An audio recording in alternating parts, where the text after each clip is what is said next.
उस परिवार का चिराग बुझ गया। 11 साल के मासूम की बेरहमी से हत्या कर दी गई, कत्ल कर दिया गया।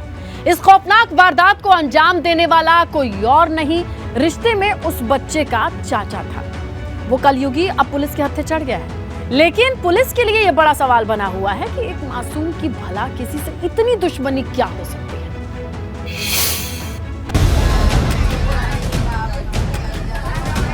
मातम की इन चीखों में एक दरिंदे की खौफनाक करतूत सुनाई देगी। इस परिवार के 10 साल के बच्चे की अपहरण के बाद निर्मम हत्या कर दी गई। वारदात को इस तरह से अंजाम दिया गया जिसे सुनकर आपके पैरों तले जमीन ही खिसक जाएगी। घटना गोरखपुर के हरपुर बुधहट थाना क्षेत्र के गोरेडीह गांव की है, जहां ये दिल दहला देने वाला मामला सामने आया है। इस घर के चिराग को उसने ही बुझा दिया जो रिश्ते में उस मासूम का चाचा लगता था। पूरी वारदात को ऐसे समझिए, 11 साल का आयुष सिंह तीसरी क्लास का छात्र था। गांव के ही प्राथमिक विद्यालय में पढ़ता था आयुष सिंह। बुधवार सुबह 11:30 बजे स्कूल से लौटते वक्त आयुष लापता हो गया। रिश्ते के चाचा राम सिंह ने आयुष का अपहरण कर लिया। चॉकलेट दिलाने के बहाने आयुष को बाइक पर बैठा कर ले गया। एक पुलिया के नीचे हाथ पैर बांधकर गला दबा दिया।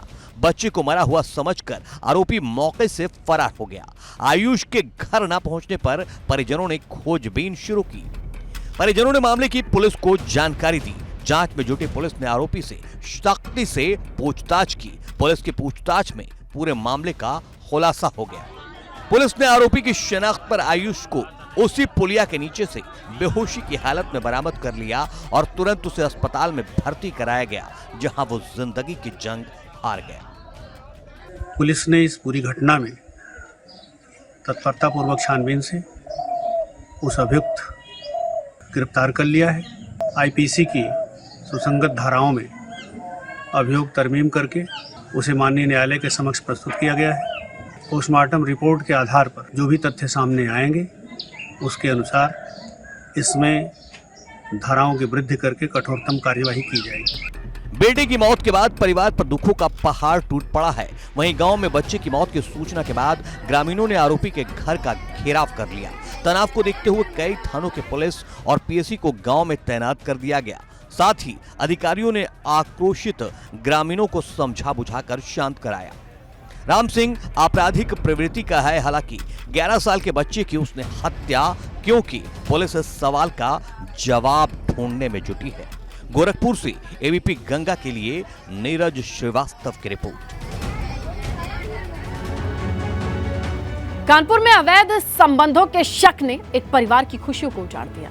घर के मुखिया के सिर पर खून सवार हो गया, जिसके बाद उसने एक ऐसी खौफनाक वारदात को अंजाम दे दिया कि देखने वालों की रूह कांप गई। कातिल ने पत्नी को घायल किया, बेटी की हत्या कर दी और फिर खुद फांसी के फंदे पर झूल गया।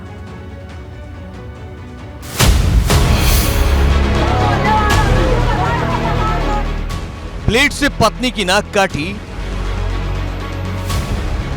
बेटी को भी गला दबाकर मारा, फिर खुद भी फंदे से लटक गया। शक ने जिंदगी जहन्नुम बना दी।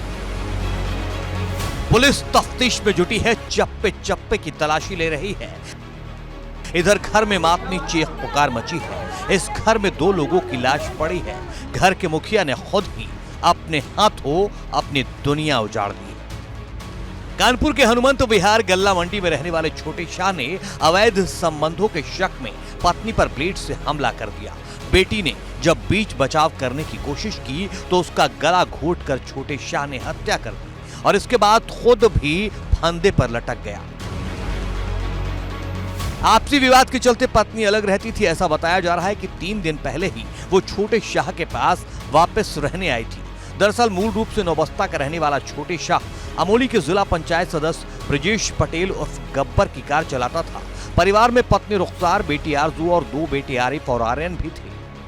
15 दिन पहले वो ब्रजेश के हनुमंत विहार के नवनिर्मित मकान में रहने आया था। पीड़ित रुखसार की माने तो उसके पति को उस पर शक था कि उसका किसी से अवैध संबंध है। इसके चलते 8 महीने पहले पति से अलग रहने चली गई थी, लेकिन परिवार वालों के कहने पर 3 दिन पहले ही पति के साथ रहने आई थी। लेकिन छोटे शाह का व्यवहार पहले ही जैसा था। बुधवार देर रात करीब 2:30 बजे वो घर पहुंचा। इसके बाद पुरानी बातों को लेकर विवाद शुरू हो गया। इससे नाराज छोटे ने घर में पड़े ब्लेड से रुखसार पर हमला कर दिया और उसकी नाक काट दी। पति पत्नी में अक्सर झगड़ा होता रहता था और पिछले 7 महीने से ज़्यादा समय से दोनों अलग अलग रह रहे थे। पिछले 3 दिन से बीच बचाव करके कुछ लोगों ने उनकी पत्नी को छोटू के पास वापस छोड़ दिया था। इन्होंने, इनके 3 बच्चे भी हैं, तो उसकी जब से आई हैं आपस में काफ़ी विवाद हो रहा था। पति को ये शक था कि उनकी पत्नी के कहीं इलिसिट रिलेशंस हैं। इसको लेकर दोनों में हमेशा झगड़ा हुआ करता था। आज की घटना ये है कि जो छोटू है उसने अपनी पत्नी को मारने की कोशिश की है और उनको नाक उनकी ब्लेड से काट दी है। वो बुरी तरह घायल हैं, वो उनको मेडिकल के लिए भेजा गया है। विवाद सुनकर बेटी आरजू ने बीच बचाव करने की कोशिश की तो छोटे शाह ने उसकी गला दबाकर हत्या कर दी। इसके बाद खुद भी फंदे से लटक गया। उसकी बड़ी बेटी, जो छोटू की बड़ी बेटी, जो इसकी उम्र लगभग 12-14 साल होगी, उसको भी मार दिया है। तो ऐसा प्रतीत होता है या तो उसने बीच बचाव करने की कोशिश की हो या कोई अन्य बात रही हो, यह भी स्पष्ट नहीं है। ये इन्वेस्टिगेशन में क्लियर होगा।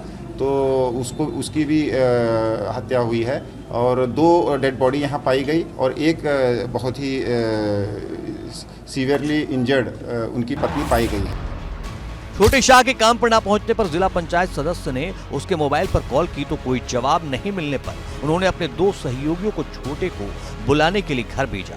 घर के हालात देखकर उन दोनों ने पुलिस और जिला पंचायत सदस्य को सूचना दी। इसके बाद फॉरेंसिक टीम के साथ पुलिस पहुंची तो रुखसार खून से लथपथ पड़ी थी। वहीं बेटी का शव फर्श पर पड़ा था और छोटे का शव फंदे से लटक रहा था। बच्चों का ये बताया है कि वो रात में सो रहे थे। उन्होंने कोई इस तरह की घटना को नहीं देखा। जब नींद खुली तो उनके पिता को उन्होंने पंखे पर लटका हुआ पाया। बहन को भी इसी मृत अवस्था में पाया। ऐसा प्रतीत हो रहा था कि वो सो रही है और कोई मूवमेंट नहीं कर रही है।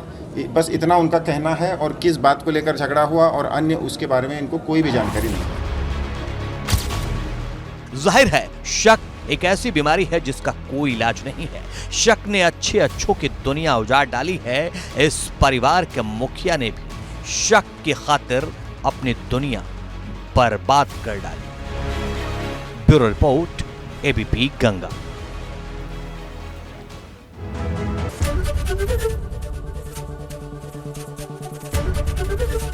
एबीपी गंगा, खबर आपकी, जुबान आपकी।